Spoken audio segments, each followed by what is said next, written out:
সাংবাদিককে কুপিয়ে হত্যা, দুর্বৃত্তদের শাস্তি নিশ্চিত করতে হবে।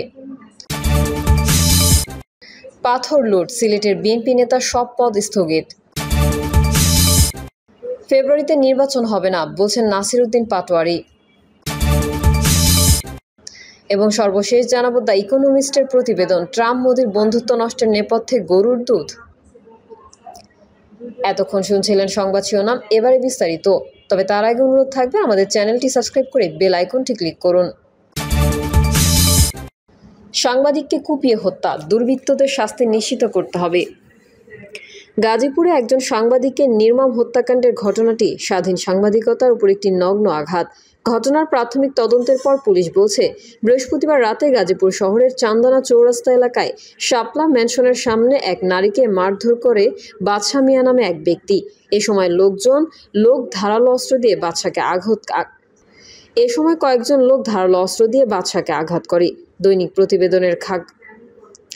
দৈনিক প্রতিবেদনের কাগজের গাজীপুরের স্টাফ রিপোর্টার আসাদুজ্জামান তুহিন তার মোবাইল ফোন দিয়ে ঘটনাটির ভিডিও ধারণ করে। বিষয়টি টের পেয়ে তুহিনকে ডিলিটও করতে বলে হামলাকারীরা। এ সময় নিজের পরিচয় দিয়ে ভিডিও ডিলিট করতে অস্বীকৃতি জানায় তুহিন। পরে পাশের একটি মার্কেটের সামনে তাকে প্রকাশ্যে এলোপাতাড়ি কুপিয়ে হত্যা করা হয়।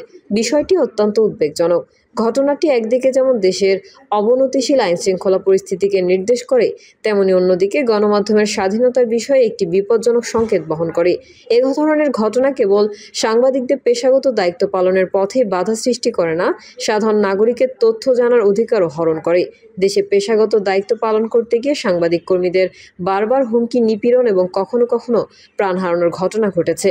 বস্তুত সাংবাদিকদের নিরাপত্তা নিশ্চিত করার ক্ষেত্রে সংশ্লিষ্ট কর্তৃপক্ষের ব্যর্থতা এবং অপরাধীদের শাস্তি না হওয়ার কারণে বারবার সাংবাদিক হত্যার ঘটনা ঘটছে। আমরা আশা করব গাজীপুরে সাংবাদিক হত্যার সুষ্ঠু বিচার হবে। অপরাধীদের দ্রুত শনাক্ত ও আইনের আওতায় না আনা গেলে এটি ভবিষ্যতের জন্য ভয়ঙ্কর বার্তা হয়ে থাকবে। পুলিশ বলছে, গাজীপুরের ঘটনায় সিসি ক্যামেরা ফুটেজ দেখে জড়িতদের চিহ্নিত করা হয়েছে। শিগগিরই তাদের আইনের আওতায় আনা হবে। আমরা তা দেখার অপেক্ষায় রইলাম। সাংবাদিকদের নিরাপত্তার বিধানে কয়েকটি পদক্ষেপ গ্রহণ করা জরুরি বলে মনে করি আমরা। প্রথমত, দ্রুত ও নিরপেক্ষ তদন্তের মাধ্যমে সাংবাদিকদের ওপর হামলাকারীদের গ্রেফতার ও শাস্তি নিশ্চিত করতে হবে। দ্বিতীয়ত, সাংবাদিকদের নিরাপত্তা নিশ্চিতে পৃথক সুরক্ষা কাঠামো গড়ে তোলা দরকার। তৃতীয়ত, স্থানীয়ভাবে দুর্নীতি বা কোনো অপরাধের বিষয়ে রিপোর্ট করা হলে সাংবাদিকদের বিশেষ সুরক্ষা দেওয়া জরুরি। শেষ কথা, গাজীপুরের এই হত্যাকাণ্ড যেন বিচ্ছিন্ন কোনো ঘটনা হিসেবে থেকে না যায়, বরং এটি হোক সাংবাদিক হত্যার বিচারের একটি নতুন সূচনা। আমরা নিহত সাংবাদিকের প্রতি গভীর শ্রদ্ধা জানাচ্ছি এবং একই সঙ্গে তার পরিবারের প্রতি সমবেদনা প্রকাশ করছি। পাথর লুট, সিলেটের বিএনপি নেতার সব পদ স্থগিত। চাঁদাবাজ, দখলবাজি সহ দলীয় নীতি ও আদর্শ বিরোধী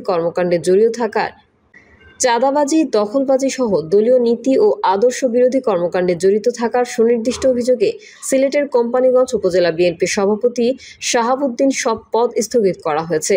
তার স্থলে উপজেলা বিএনপির সহসভাপতি কাজী আব্দুল মান্নানকে ভারপ্রাপ্ত সভাপতি হিসেবে মনোনীত করা হয়েছে।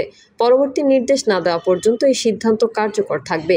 স্থানীয় সূত্রে জানা যায়, গেল বছরের 5ই আগস্ট থেকে সিলেটের ভোলাগঞ্জ সাদা পাথর পর্যটন কেন্দ্রে চলছে প্রকাশ্যে পাথর লুট। আদালতের নিষেধাজ্ঞায় পাথর উত্তোলন বন্ধ থাকার পরও পথ পরিবর্তনের সুযোগে ভোলাগঞ্জের আরেফিন টিলা ও রোপওয়ে বাংকার থেকে পাথর তুলে ধ্বংস করে দেওয়া হয়েছে। সাদা পাথর ও আশেপাশের বসতবাড়ি থেকেও প্রভাবশালী ব্যক্তিরা পাথর উত্তোলন করছেন। স্থানীয়দের অভিযোগ, পরিবেশ অধিদপ্তর এই বিষয়ে কার্যকর পদক্ষেপ নিচ্ছে না। গত 2 সপ্তাহে পাহাড়ি ঢলের তোড়ে নতুন বালু পাথরের স্তর নেমে এলেও ঢলের পর শুধু বালু দেখা গেছে, পাথর আগেই লুট হয়ে গেছে। এর নেপথ্যে নাম আসে প্রভাবশালী এই রাজনৈতিক নেতার। ফেব্রুয়ারিতে নির্বাচন হবে না বলছেন নাসির উদ্দিন পাটোয়ারি। আগামী বছরের ফেব্রুয়ারিতে ত্রয়োদশ জাতীয় সংসদ আয়োজনের জন্য নির্বাচন কমিশনকে চিঠি দিয়েছে অন্তর্বর্তী সরকার। তবে ঘোষিত সময়ে নির্বাচন হবে না বলে মন্তব্য করেছেন জাতীয় নাগরিক পার্টির মুখ্য সমন্বয়ক নাসির উদ্দিন পাটোয়ারি। নাসির উদ্দিন পাটোয়ারি বলেন, নির্বাচনের ডেট ঘোষণা হয়েছে ফেব্রুয়ারিতে, নির্বাচন হবে ফেব্রুয়ারিতে, নির্বাচন হবে না। যদি ফেব্রুয়ারিতে নির্বাচন হয়, আমার যে ভাইয়েরা শহীদ হয়েছিল, রক্ত দিয়েছিল সংস্কারের জন্য, তাহলে কবরে গিয়ে তার লাশটা ফেরত দিতে হবে এই সরকারকে। আমার যে ভাইয়ের হাতটা চলে গিয়েছিল, যদি সংস্কার কাজ শেষ না করে নির্বাচন হয়, তাহলে এই সরকারকে আমার ভাইয়ের হাতটা ফিরিয়ে দিতে হবে। যে মায়ের বুক খালি হয়েছিল, ওই মায়ের বুকের সন্তানকে ফেরত দিতে হবে, যোগ করেন এই এনসিপি নেতা। এ সময় যুব সমাবেশে উপস্থিত ছিলেন বিএনপির যুগ্ম মহাসচিব শহীদ উদ্দিন চৌধুরী অ্যানি ও জামায়াতে ইসলামীর নায়েবে আমির সৈয়দ আবদুল্লাহ মোহাম্মদ তাহের। বিএনপি এবং অন্য রাজনৈতিক দলগুলো ফেব্রুয়ারিতে নির্বাচন আয়োজনের ঘোষণাকে স্থগিত জানিয়েছেন। জামায়াতও এই টাইম ফ্রেমে নির্বাচন আয়োজনে তাদের আপত্তি নেই বলে জানিয়েছে। তবে এনসিপি বারবার বলে এসেছে, সংস্কার এবং জুলাই গণহত্যার বিচারের আগে নির্বাচন আয়োজন নিয়ে প্রশ্ন রয়েছে তাদের। এবার সেই প্রশ্নটাই জোরে সোরে রেখেছেন নাসিরউদ্দিন পাটোয়ারি। তার ভাষায়, একই সংস্কৃতির ডামাডোলে, একই ফ্যাসিবাদী সংবিধানে, একই সিস্টেমের মধ্যে দিয়ে আমরা নির্বাচনে যাচ্ছি। তাহলে এতগুলো মানুষ শহীদ হবার প্রয়োজন কী ছিল? এতগুলো মানুষ আহত হবার প্রয়োজন কী ছিল?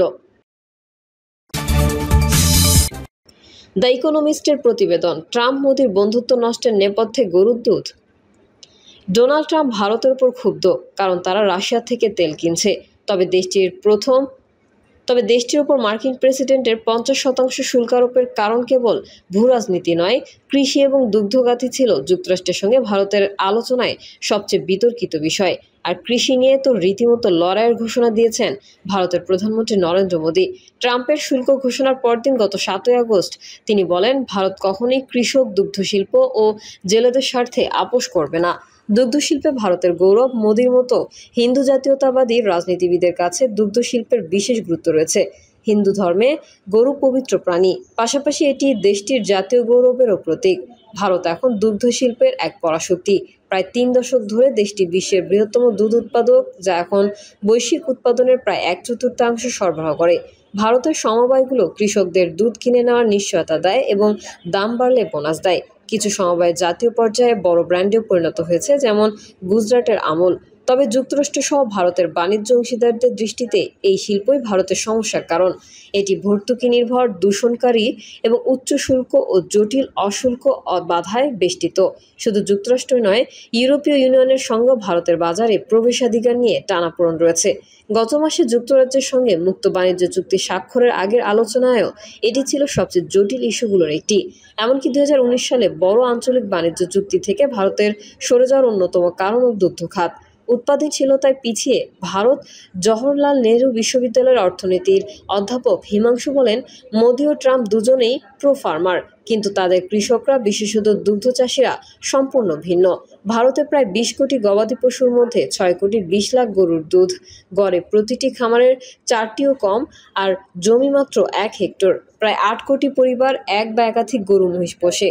তুলনায় যুক্তরাষ্ট্রে রয়েছে মাত্র 24,000 দুগ্ধ খামার, কিন্তু প্রতিটি খামারে গরু রয়েছে 390টি। আন্তর্জাতিক মানদণ্ড ভারতীয় গরু ও কৃষকদের উৎপাদনশীল অপ্রতুল। গড়ে একটি মার্কিন গরু ভারতীয় গরুর চেয়ে 7 গুণ বেশি দুধ দেয়।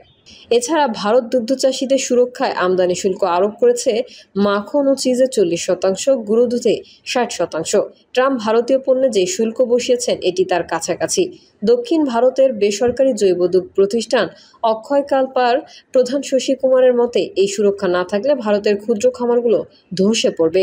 কৃষকদের স্বার্থে কঠোর অবস্থান। ট্রাম্পের আলোচকরা শুধু শুল্ক নয়, আরও কিছু বিষয়ে আপত্তি করেন। ভারত তুলা ছাড়া কোনো জেনেটিক্যালি মডিফাইড ফসল আমদানি করে না। আবার দুগ্ধ পণ্যের নন ভেজ মিল্ক নিষিদ্ধ, যেখানে আমদানি করা পণ্যে প্রমাণপত্র দিতে হয় যে গরুকে কোনো পশুজাত খাবার, যেমন হাড়ের গুঁড়ো খাওয়ানো হয়নি। সমালোচকেরা একে হিন্দু জাতীয়তাবাদের আড়ালে থাকা অশুল্ক বাধা বলেন। তবে আইনটি প্রথম প্রণীত হয় 2003 সালে, ইউরোপে ম্যাড কাউ রোগের আতঙ্কের প্রতিক্রিয়ায়। তবুও ভারত সরকার কৃষকদের সুরক্ষায় যে কোনো কৌশল ব্যবহার করবে, এই ধারণা পুরোপুরি অমূলক নয়। ইন্ডিয়ান এক্সপ্রেসের কৃষি সম্পাদক হরিশ দামোদরন জানান, সংস্কারের প্রচেষ্টা থেকে দিয়েছিলেন। 2021 সালে দিল্লিতে দীর্ঘ আন্দোলনের পর মোদী সরকার 3টি কৃষি আইন প্রত্যাহার করতে বাধ্য হয়। ফলে ট্রাম্প কূটনৈতিক চাপ দিয়ে যে পরিবর্তন আনতে চাইছেন, সেটি সম্ভবত ব্যর্থ হবে। প্রিয় দর্শক, এই ছিল এখনকার সর্বশেষ সংবাদ। আপডেট ও সংবাদ পেতে চ্যানেলটি সাবস্ক্রাইব করে বেল আইকনটি ক্লিক করুন। কমেন্টে আপনার মতামত জানিয়ে আমাদের সাথেই থাকুন। ধন্যবাদ সবাইকে। আল্লাহ হাফেজ।